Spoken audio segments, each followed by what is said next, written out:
بادشاہ وقت نے اپنے وزیر خاص سے پوچھا، یہ میرے نوکر مجھ سے زیادہ کیسے خوش باش پھرتے ہیں، جبکہ ان کے پاس کچھ نہیں اور میرے پاس کمی کسی چیز کی نہیں؟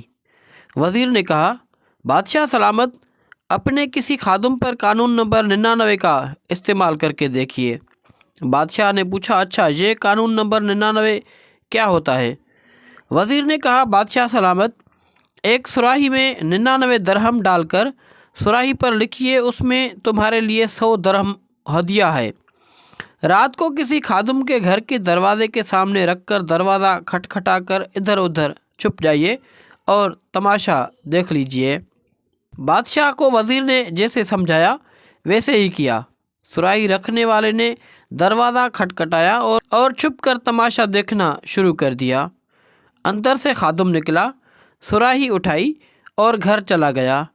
درہم گنے تو 99 نکلے، جبکہ سراہی پر لکھا 100 درہم تھا۔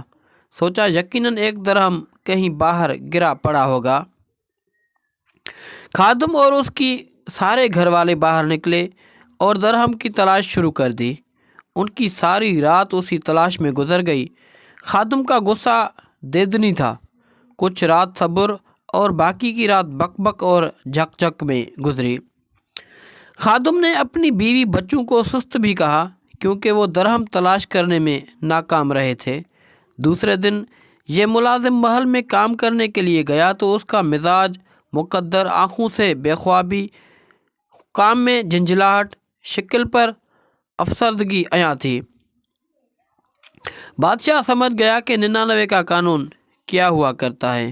تو دوستو، لوگ ان 99 نعمتوں کو بھول جاتے ہیں جو اللہ تبارک و تعالیٰ نے ہمیں عطا فرمائی ہوتی ہیں، اور ساری زندگی اس ایک نعمت کے حصول میں سرگرداں رہ کر گزار دیتے ہیں جو انہیں نہیں ملی ہوتی، اور یہ رہ گئی نعمت بھی اللہ کی کسی حکمت کی وجہ سے رکی ہوئی ہوتی ہے، جسے عطا کر دینا اللہ کے لیے بڑا کام نہیں ہوا کرتا۔